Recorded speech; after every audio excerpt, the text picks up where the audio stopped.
ओम शांति। 4 जनवरी 2023। मीठी प्यारी बाबा की आज की मधुर महावाक्य। आज की मुरली के कुछ मुख्य पॉइंट्स। आज बाबा हमें एक विशेष टाइटल देते हुए कहते कि हम लकी सितारे हैं, जिन्हें स्वयं ज्ञान सूर्य बाबा यानी भगवान स्वयं पढ़ाते हैं। इसलिए हमें इस जीवन में कौड़ी से हीरे जैसा बनना और बनाना है। स्वयं भी पवित्र बनना है और औरों को भी पवित्र बनाना है। दिल की सच्चाई से सेवा करनी है।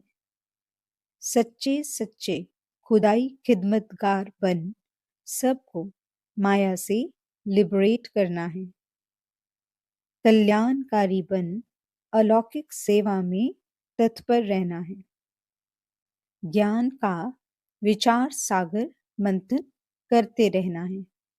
हम बच्चों से जो छोटी छोटी अवज्ञाएं हो जाती हैं, जैसे सुबह अमृत वेले में निद्रा की साइलेंस को मिक्स करना, किसी से दुख ले लेना, रोब में आ जाना, ऐसी अवज्ञाओं से मन को भारी करने की बजाय हमें एक आज्ञाकारी चरित्र का चित्र बनाना है।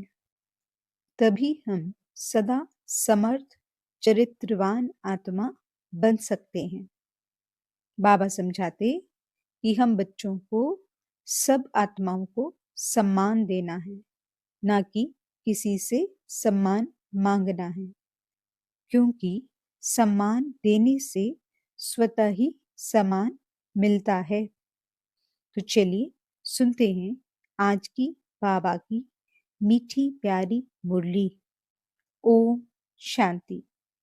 बाबा कहते, मीठे बच्चे, तुम मोती चुगने वाले हंस हो। तुम्हारी है हंस मंडली। तुम लकी सितारे हो, क्योंकि स्वयं ज्ञान सूर्य बाप तुम्हें सम्मुख पढ़ा रहे हैं। प्रश्न, बाप ने सभी बच्चों को कौन सी रोशनी दी है जिससे पुरुषार्थ तीव्र हो गया? उत्तर, बाप ने रोशनी दी, बच्चे अब इस ड्रामा की अंत है। तुम्हें नई दुनिया में चलना है। ऐसे नहीं, जो मिलना होगा वह मिलेगा। पुरुषार्थ है फर्स्ट, पवित्र बनकर औरों को पवित्र बनाना। यह बहुत बड़ी सेवा है। यह रोशनी आते ही तुम बच्चों का पुरुषार्थ तीव्र हो गया। गीत, तू प्यार का सागर है। ओम शांति। बच्चे जानते हैं कि प्यार का सागर, शांति का सागर, आनंद का सागर, बेहद का बाप सम्मुख बैठ हमको शिक्षा दे रहे हैं। कितने लकी सितारे हैं जिनको सम्मुख ज्ञान सूर्य बाप पढ़ा रहे हैं। अब जो बगुला मंडली थी वह हंस मंडली बन गई है। मोती चुगने लग गए हैं। यह भाई बहन सब हैं हंस। इनको हंस मंडली भी कहा जाता है। कल्प पहले वाले ही इस समय इस जन्म में एक दो को पहचानते हैं। रूहानी पारलौकिक माँ बाप और भाई बहन आपस में एक दो को पहचानते हैं। याद है कि 5000 वर्ष पहले भी हम आपस में इसी नाम रूप से मिले थे। ये तुम अभी कह सकते हो, फिर कभी भी कोई जन्म में ऐसे कह नहीं सकेंगे। जो भी ब्रह्मा कुमार कुमारियां बनते हैं वही एक दो को पहचानेंगे। बाबा, आप भी वही हो, हम आपके बच्चे भी वही हैं। हम भाई बहन फिर से अपने बाप से वर्षा लेते हैं। अभी बाप और बच्चे सम्मुख बैठे हैं। फिर यह नाम रूप आदि सब बदल जाएगा। सतयुग में लक्ष्मी नारायण ऐसे थोड़े ही कहेंगे कि हम वही कल्प पहले वाले लक्ष्मी नारायण हैं। वा प्रजा थोड़े ही कहेगी कि यह वही कल्प पहले वाले लक्ष्मी नारायण हैं। नहीं, यह सिर्फ इस समय तुम बच्चे ही जानते हो। इस समय तुम बहुत कुछ जानते हो। पहले तो तुम कुछ नहीं जानते थे। मैं ही कल्प की संगम युगे आकर अपनी पहचान देता हूँ। यह सिर्फ बेहद का बाप ही कह सकते हैं। नई दुनिया की स्थापना तो पुरानी दुनिया का विनाश भी जरूर होना चाहिए। यह है दोनों का संगम युग। यह बहुत कल्याणकारी युग है। सतयुग को व कलयुग को कल्याणकारी नहीं कहेंगे। तुम्हारा ये अभी का जीवन अमूल्य गाया हुआ है। इसी जीवन में कौड़ी से हीरे जैसा बनना है। तुम बच्चे सच्चे सच्चे खुदाई खिदमतगार हो। ईश्वरीय सैल्वेशन आर्मी हो। ईश्वर आकर माया से तुमको लिबरेट करते हैं। तुम जानते हो कि हमको इन पर्टिकुलर यानी खास और दुनिया को इन जनरल यानी आम माया की जंजीरों से छुड़ाते हैं। यह भी ड्रामा में नोंद है। अब बढ़ाई किसको देवें? जिसकी एक्टिंग अच्छी होती है उनका ही नाम होता है। तो बढ़ाई भी परम पिता परमात्मा को ही दी जाती है। अब धरती पर पाप आत्माओं का बहुत बोझ है। सरसों मिसल कितने ढेर मनुष्य हैं। बाप आकर बोझ उतारते हैं। वहां तो कुछ लाख ही होते हैं। तो क्या 25% भी नहीं हुआ? तो इस ड्रामा को भी अच्छी रीति समझना है।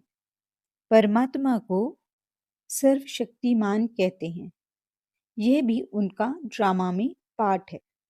बाप कहते हैं मैं भी ड्रामा में बांधा हुआ हूँ। यदा यदा ही धर्मस्य लिखा हुआ है। अब वही धर्म की ग्लानि भी भारत में बरोबर है।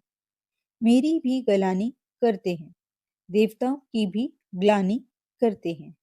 इसलिए बहुत पाप आत्मा बन पड़े हैं। ये भी उन्हों को बनना ही है। सतो रजो तमो में आना ही है। तुम इस ड्रामा को समझ गए हो। बुद्धि में चक्र फिरता रहता है। बाप ने आकर रोशनी दी है।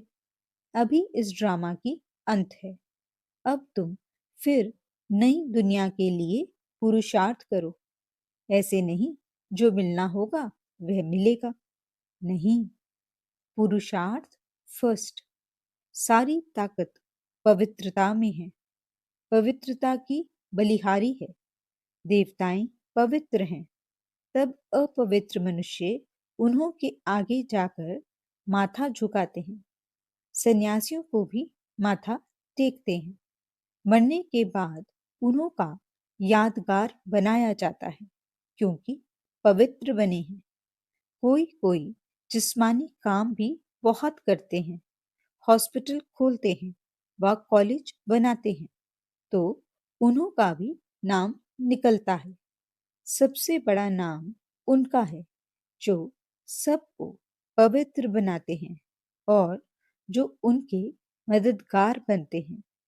तुम पवित्र बनते हो उस एवर प्योर के साथ योग लगाने से। जितना तुम योग लगाते जाएंगे उतना तुम पवित्र बनते जाएंगे। फिर अंत मतिसो गति बाप के पास चले जाएंगे। वो लोग यात्रा पर जाते हैं तो ऐसे नहीं समझते हैं कि बाप के पास जाना है, फिर भी पवित्र रहते हैं। यहाँ तो बाप सभी को पवित्र बनाते हैं। ड्रामा को भी समझना कितना सहज है। बहुत पॉइंट्स समझाते रहते हैं। फिर कहते हैं सिर्फ बाप और वर्षे को याद करो। मरने समय सब भगवान की याद दिलाते हैं। अच्छा, भगवान क्या करेगा? फिर कोई शरीर छोड़ते हैं तो कहते हैं स्वर्गवासी हुआ। गोया परमात्मा की याद में शरीर छोड़ने से वैकुंठ में चले जाएंगे। वो लोग बाप को जानते नहीं। यह भी किसकी बुद्धि में नहीं है कि हम बाप को याद करने से वैकुंठ में पहुंच जाएंगे। वे सिर्फ कहते हैं परमात्मा को याद करो। अंग्रेजी में गॉड फादर कहते हैं। यहाँ तुम कहते हो परम पिता परमात्मा। वो लोग पहले गॉड फिर फादर कहते हैं। हम पहले परम पिता फिर परमात्मा कहते हैं। वह सबका फादर है। अगर सभी फादर हों तो फिर ओ गॉड फादर कह ना सकें। थोड़ी सी बात भी नहीं समझ सकते। बाप ने तुमको सहज करके समझाया है। मनुष्य जब दुखी होते हैं तो परमात्मा को याद करते हैं। मनुष्य हैं देह अभिमानी और याद करती है देही यानी आत्मा। अगर परमात्मा सर्वव्यापी है तो फिर आत्मा यानी देही क्यों याद करे? अगर आत्मा निर्लेप है फिर भी देही अथवा आत्मा क्या याद करती है? भक्ति मार्ग में आत्मा ही परमात्मा को याद करती है क्योंकि दुखी है। जितना सुख मिला है उतना याद करना पड़ता है। यह है पढ़ाई। एम ऑब्जेक्ट भी क्लियर है। इसमें अंधश्रद्धा की कोई बात नहीं। तुम सभी धर्म वालों को जानते हो। इस समय सभी मौजूद हैं। अब फिर देवी देवता धर्म की हिस्ट्री रिपीट होनी है। यह कोई नई बात नहीं। कल्प कल्प हम राज्य लेते हैं। जैसे वह हद का खेल रिपीट होता है वैसे यह बेहद का खेल है। आधा कल्प का हमारा दुश्मन कौन? रावण। हम कोई लड़ाई कर राज्य नहीं लेते हैं। न कोई हिंसक लड़ाई लड़ते हैं। न कोई जीत पहनने के लिए लश्कर लेकर लड़ते हैं। यह हार जीत का खेल है। परंतु हार भी सूक्ष्म तो जीत भी सूक्ष्म। माया से हारे हार है। माया से जीते जीत है। मनुष्यों ने माया के बदले मन अक्षर डाल दिया है तो उल्टा हो गया है। ये ड्रामा में खेल भी पहले ही बना हुआ है। बाप खुद बैठ परिचय देते हैं।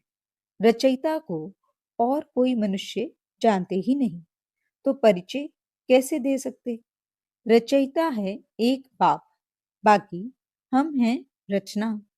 तो जरूर हमको राज्य भाग्य मिलना चाहिए। मनुष्य तो कह देते परमात्मा सर्वव्यापी है तो सब रचता हो गए। रचना को उड़ा दिया है। कितने पत्थर बुद्धि दुखी हो गए हैं। सिर्फ अपनी महिमा करते हैं कि हम वैष्णव हैं। गोया हम आधा देवता हैं। समझते हैं देवताएं वैष्णव थे। वास्तव में वेजिटेरियन का मुख्य अर्थ है अहिंसा परमो धर्म। देवताओं को पक्के वैष्णव कहा जाता है। ऐसे तो अपने को वैष्णव कहलाने वाले बहुत हैं। परंतु लक्ष्मी नारायण के राज्य में वैष्णव संप्रदाय पवित्र भी थे। अब उस वैष्णव संप्रदाय का राज्य कहाँ है? अब तुम ब्राह्मण बने हो। तुम ब्रह्मा कुमार कुमारियां हो तो जरूर ब्रह्मा भी होगा। तब तो नाम रखा हुआ है शिव वंशी प्रजापिता ब्रह्मा की औलाद। गाया भी जाता है कि शिव बाबा आया था। उसने ब्राह्मण संप्रदाय रची। जो ब्राह्मण फिर देवता बने। अब तुम शूद्र से ब्राह्मण बने हो तब ब्रह्मा कुमार कुमारी कहलाते हो। विराट रूप के चित्र पर भी समझाना अच्छा है। विष्णु का ही विराट रूप दिखाया है। विष्णु और उसकी राजधानी यानी संतान ही विराट चक्र में आते हैं। यह सब बाबा के विचार चलते हैं। तुम भी विचार सागर मंथन की प्रैक्टिस करेंगे तो रात्रि को नींद नहीं आएगी। यही चिंतन चलता रहेगा। सुबह को उठ धंधे आदि में लग जाएंगे। कहते हैं सुबह का साईं। तुम भी किसको बैठ समझाएंगे तो कहेंगे ओहो, यह तो हमको मनुष्य से देवता, बेगर से प्रिंस बनाने आए हैं। पहले अलौकिक सेवा करनी चाहिए, स्थूल सर्विस बाद में। शौक चाहिए। खास माताएं बहुत अच्छी रीति सर्विस कर सकती हैं। माताओं को कोई धिकारेंगे नहीं। सब्जी वाले, अनाज वाले, नौकर आदि सबको समझाना है। कोई रह न जाए जो उल्हना देवे। सर्विस में दिल की सच्चाई चाहिए। बाप से पूरा योग चाहिए, तब धारणा हो सके। वक्खर यानी सामग्री भरकर फिर पोर्ट पर स्टीमर डिलीवरी करने जाएं। उनको फिर घर में सुख नहीं आएगा, भागता रहेगा। यह चित्र भी बहुत मदद देते हैं। कितना साफ है। शिव बाबा ब्रह्मा द्वारा विष्णुपुरी की स्थापना करा रहे हैं। यह है रुद्र ज्ञान यज्ञ, कृष्ण ज्ञान यज्ञ नहीं। इस रुद्र ज्ञान यज्ञ से विनाश वाला प्रज्वलित हुई है। श्री कृष्ण तो यज्ञ रच नहीं सकते। वह 84 जन्म लेंगे तो नाम रूप बदल जाएगा और कोई रूप में श्री कृष्ण हो न सके। श्री कृष्ण का पाठ तो जब उसी रूप में आए तब ही रिपीट करें। अच्छा, मीठे मीठे सिकिरदे बच्चों प्रति माता पिता बाप दादा का याद प्यार और गुड मॉर्निंग। रूहानी बाप की रूहानी बच्चों को नमस्ते। हम रूहानी बच्चों की रूहानी बाप दादा को दिल व जान, सिक व प्रेम से नमस्ते नमस्ते नमस्ते जी। गुड मॉर्निंग बाबा। शुक्रिया बाबा। धारणा के लिए मुख्य सार। पहला पॉइंट, सच्चे सच्चे खुदाई खिदमतगार अथवा ईश्वरीय सैल्वेशन आर्मी बन सबको माया से लिबरेट करना है। इस जीवन में कौड़ी से हीरे जैसा बनना और बनाना है। दूसरा पॉइंट, जैसे बाबा विचार सागर मंथन करते हैं, ऐसे ज्ञान का विचार सागर मंथन करना है। कल्याणकारी बन अलौकिक सेवा में तत्पर रहना है। दिल की सच्चाई से सेवा करनी है। वरदान, छोटी छोटी अवज्ञाओं के बोझ को समाप्त कर सदा समर्थ रहने वाले श्रेष्ठ चरित्रवान भव। जैसे अमृत वेले उठने की आज्ञा है तो उठकर बैठ जाते हैं, लेकिन विधि से सिद्धि को प्राप्त नहीं करते। स्वीट साइलेंस के साथ निद्रा की साइलेंस मिक्स हो जाती है। बाप की आज्ञा है किसी भी आत्मा को न दुख दो न दुख लो। इसमें दुख देते नहीं हैं लेकिन ले लेते हैं। क्रोध नहीं करते लेकिन रोब में आ जाते हैं। ऐसी छोटी छोटी अवज्ञाएं मन को भारी कर देती हैं। अब इन्हें समाप्त कर आज्ञाकारी चरित्र का चित्र बनाओ, तब कहेंगे सदा समर्थ चरित्रवान आत्मा। स्लोगन, सम्मान मांगने के बजाय सबको सम्मान दो तो सबका सम्मान मिलता रहेगा। अच्छा, ओम शांति।